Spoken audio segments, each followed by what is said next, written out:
Ауызашарға жылдам әрі жұп-жұмсақ болып шығатын пирог дайындаймыз.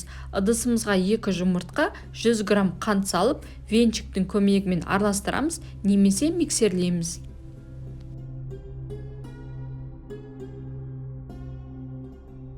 Жүз грамм сұйық май, 150 грамм сүт қосып араластырамыз.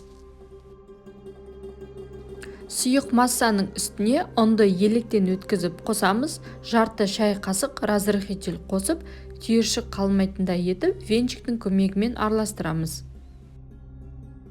Дайын болған массаны формамызға құямыз. Қалауларыңыз бойынша ортасына варенье, шоколад немесе орех, мейіз қоссаңыздар болады. Қызып тұрған пеште 180 градуста 35-40 минут пісіреміз. Жұп-жұмсақ әрі жылдам жасалынатын пирогымыз дайын болды. Астарыңыз дәмді болсын, ұстаған оразаларыңыз қабыл болсын.